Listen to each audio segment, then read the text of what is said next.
급박하게 돌아가는 상황에 발걸음이 바빠진 거는 우리 청와대도 마찬가지입니다. 청와대에 나가 있는 고석승 기자 연결해서 자세한 이야기 들어보겠습니다. 고석승 기자, 우선 문재인 대통령이 북미 정상회담 성사된 것에 대해서 입장을 발표를 했죠. 네, 그렇습니다. 오늘 이 백악관에서의 정의용 실장 회견이나 트럼프 대통령에 대한 브리핑 모두 사전에 시간이 예정됐던 것이 아니었기 때문에 청와대도 미리 알지 못하던 상황이었습니다.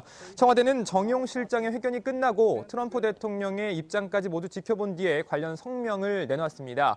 문 대통령은 성명에서 남북 정상회담에 이어 북미 정상회담이 열리게 된다면 한반도의 완전한 비핵화는 본격적인 궤도에 오를 것이다 라고 말했습니다. 김의겸 청와대 대변인이 대신 읽은 문 대통령의 입장 잠시 들어보시겠습니다. 5월의 회동은 훗날 한반도의 평화를 일궈낸 역사적인 이정표로 기록될 것입니다. 어려운 결단을 내려준 두 분 지도자의 용기와 지혜에 깊은 감사의 마음을 전합니다. 네, 문 대통령은 또 기적처럼 찾아온 기회를 소중하게 다뤄나가겠다면서 성실하고 신중히 또 더디지 않게 진척시키겠다고 덧붙였습니다.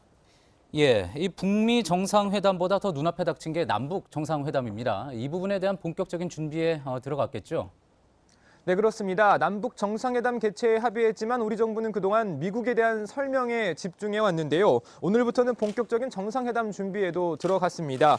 청와대는 임종석 대통령 비서실장을 위원장으로 하는 정상회담 준비위원회를 꾸렸다고 밝혔습니다. 청와대는 남북 정상회담에서 남북관계의 발전을 이끌어갈 실질적인 합의를 도출하는 것이 준비위원회의 중요 임무다라고 밝혔습니다. 또 정상회담 준비를 위해 조만간 열릴 남북 고위급 실무회담에도 참여할 예정입니다. 앞서 지난 2007년 남북 정상회담 당시엔 문재인 당시 대통령 비서실장이 정상회담 추진위원회의 위원장을 맡은 바 있습니다.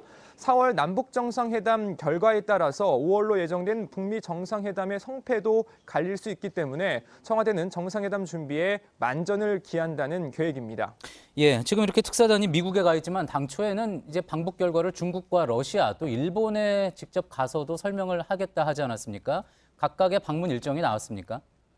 네, 정의용 안보실장과 서훈 국정원장은 미국 정부 관계자들과의 실무 협의 등 남은 일정을 모두 마치고 11일 귀국할 예정입니다. 그리고 12일 서훈 원장은 방북 결과를 설명하기 위해서 1박 2일 일정으로 일본을 찾을 예정이고 정의용 실장도 조만간 중국과 러시아를 방문할 계획입니다. 청와대 관계자는 중국과 러시아, 일본 방문 모두 정상을 직접 만나 설명하면 좋겠지만 아직 확정된 것은 없다고 밝혔습니다. 예, 청와대에서 고석승 기자였습니다.